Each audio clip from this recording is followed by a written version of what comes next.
Just another routine mission. Why do they always say that before a mission? Of course it's routine. You haven't done anything yet. It's everything that happens along the way. The choices you make, the paths you choose, that turn the routine into anything but. Of course, that's how it started. A routine mission, answering a distress call. And look where that got me. We were testing out the Normandy, Captain Anderson's new ship, when the distress call came in. An Alliance patrol on Eden Prime had been attacked. They'd seen something they couldn't explain. And whatever it was massive. I hit the ground with my lieutenant, Caden Olenko. A good kid, loyal, by the book, with a talent for biotics. We came across the lone survivor of the patrol, Gunnery Chief Ashley Williams. A soldier to the core. Tough, disciplined, ready to take on whatever came her way. Ashley joined up with us and took us to the spot where she lost her squad. That's when we saw it. The ship. Like nothing I'd ever seen. It was massive, scorching the colony and everything around it as it blasted away. We followed the path of destruction to an artifact, a beacon left by a long-dead race called the Protheans. The colony had dug it up, and whoever attacked them had tried to take it. Chief Williams made the mistake of getting too close. It hit her with some type of energy. I grabbed her and threw her out of the way. That's when it hit me. Hard. Every muscle in my body went rigid. I couldn't move, could barely breathe. Everything went black. And then I saw something. A vision. Dream. A nightmare. By the time I woke up, we were halfway to the Citadel on our way to meet the Council. I was expected to explain what I'd seen. Anderson came along. So did Adina, our political representative on the Citadel. With those two heavyweights, it seemed reasonable we could persuade the Council that the ship we'd seen was a potential threat, as was the individual behind the attacks. The main suspect for the Eden Prime massacre was a Turian Spectre named Saren. He'd been seen by one of the survivors from the colony at Eden Prime, and there was some evidence to suggest that the ship was connected to Saren. But even Adina's pointed accusations weren't enough to convince the Council. They just couldn't believe one of their chosen elite Spectres could be guilty of something like that. They needed proof, which meant I needed proof. Fortunately, I wasn't alone in my search. Garrus, another Turian, wanted to help. A top agent for Citadel Security. Despite orders from his superiors that he shouldn't get involved, he told me he was suspicious of Saren, and he had some useful leads. More importantly, he was willing to share them. That led me to Rex, the biggest, nastiest-looking Krogan bounty hunter I'd ever seen. He turned out to be more than just a brute. It was his intel that led to a fugitive with incriminating evidence on Saren. The fugitive turned out to be an energetic little Quarian named Tali. A tech expert with a knack for hacking, she'd procured some information on Saren. Evidence that proved Saren was dirty. Tali's evidence proved that Saren was responsible for the massacre on Eden Prime, and that the immense warship we'd spotted was in fact Saren's flagship. But it went much further. Saren was trying to find a way to bring back a race of sentient machines from dark space. Machines allegedly responsible for cleansing the galaxy of all organic life. These Reapers were blamed for wiping out all life 50,000 years ago, including the Protheans, then disappearing back through the mass relays to dark space, leaving no trace they'd ever been. That explained why Saren was after the beacon, and it made some sense out of my visions. But not much else. We couldn't convince the Council that the Reapers were a threat, but they agreed Saren had to be stopped. They stripped him of his Spectre status and gave me the honor of becoming the first human Spectre. My first task? Bring down Saren.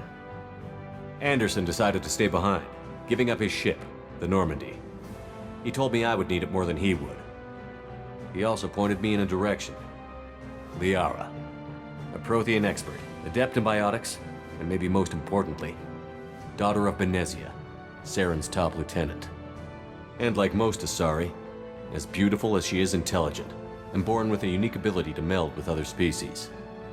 Liara was able to help me decipher some of the vision the beacon had given me. Nothing concrete, but it gave me some clues. And a new appreciation for the Asari. Her technique for accessing my vision was unexpected, but not at all unpleasant. Ashley was a little concerned about the connection I shared with Liara. As commander, I knew either relationship had the potential to interfere with the mission. I told Liara about how I felt. Apparently, she'd felt it too. But we agreed we wouldn't let it get in the way of our mission. Finding Saren. Thanks to Liara's help, we had our next lead. Benezia. Saren had taken her to Novaria, where he'd enslaved a dangerous race of insect-like creatures, the Rachni. He ordered Benezia to use the same technique Liara had used on me to extract information from the Rachni Queen. The Queen's drones were everywhere, and they weren't happy. We had to fight through hundreds of them to get to Benezia.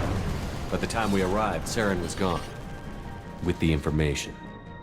I tried to reason with Benezia, but Saren had indoctrinated her. He had somehow acquired the ability to control people's actions and wills. Benezia wouldn't surrender, and Liara was forced to watch her mother die in her arms.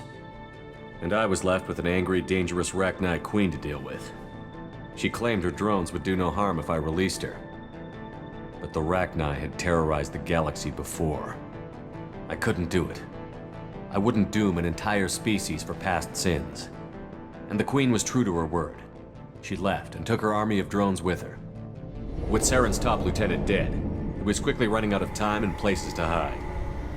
I tracked him down at his base on Vermeer, but we soon learned it was more than a base of operations. It was a breeding ground. Saren was breeding an army of Krogan. He'd found a cure for the genophage, a disease inflicted on the Krogan to prevent them from breeding and taking over the galaxy. But the Krogan Saren was breeding were slaves, mindless beasts that obeyed Saren's will. I had to destroy the base, and all its research. Rex disagreed. Violently. Rex wanted the genophage cure for his people. I tried to convince him to help me destroy it, that these Krogan weren't real. But he wouldn't back down. Fortunately, Rex is smarter than he looks. He realized this wasn't the way to help his people, and that Saren was the real threat. When we finally got to the center of the base, I realized just how close Saren was to completing his plan. He was already in communication with the Reapers. Sovereign, Saren's flagship we'd all assumed was just a ship, was a Reaper. It spoke to me, threatened me. I could feel the menace it had for every living thing.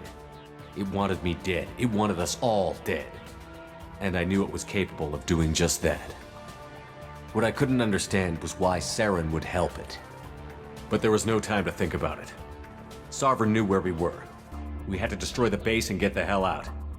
I split up my team in 2 squads, sending Ash with one and Kaidan with the other as a distraction. We had a nuke, and we planned to use it. Before we could detonate the bomb, Saren showed up. We fought. I stalled him to make time for my team. And in talking to him, I realized the truth. It wasn't Saren who was indoctrinating everyone. It was Sovereign. The Reaper. And Saren was in deeper than all of them. He tried to convince me he was still in control, said he found a way to reduce the Reaper's influence, but he was kidding himself. Or believing the lies Sovereign was telling him. Before I could convince him to stop, he ran, leaving me just seconds to extract my squad mates. I tried, but I wasn't fast enough. I could only save one of them.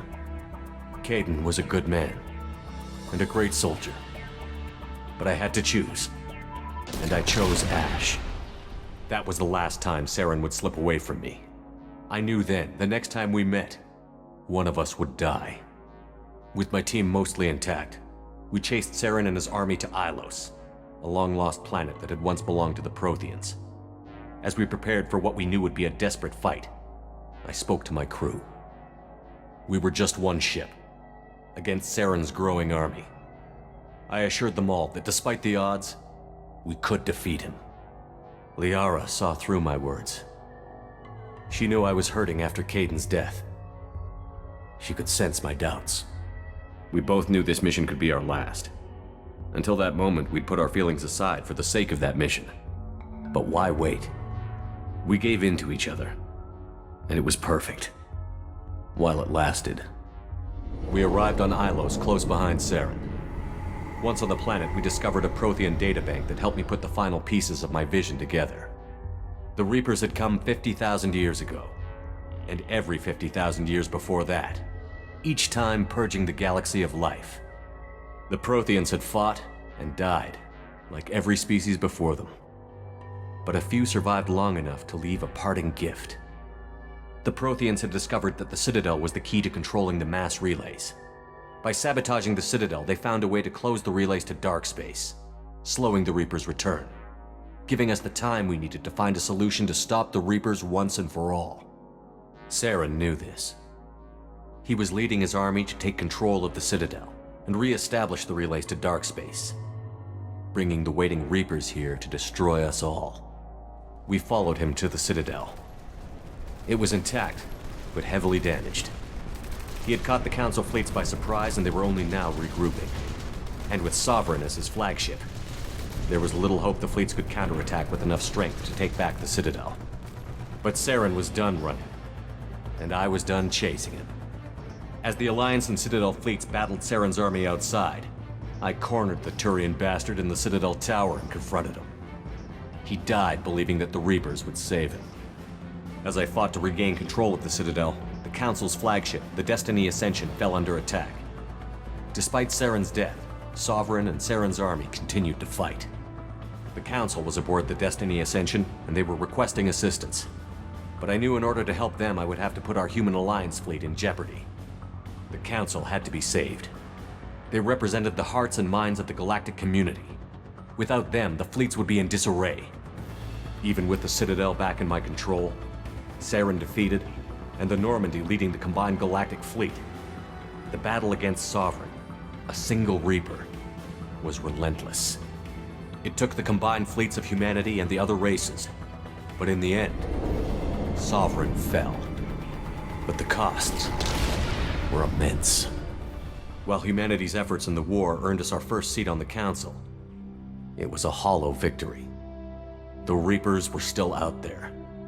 I knew the fight was far from over, but as the one who'd led the fight against Saren, I was given new responsibilities.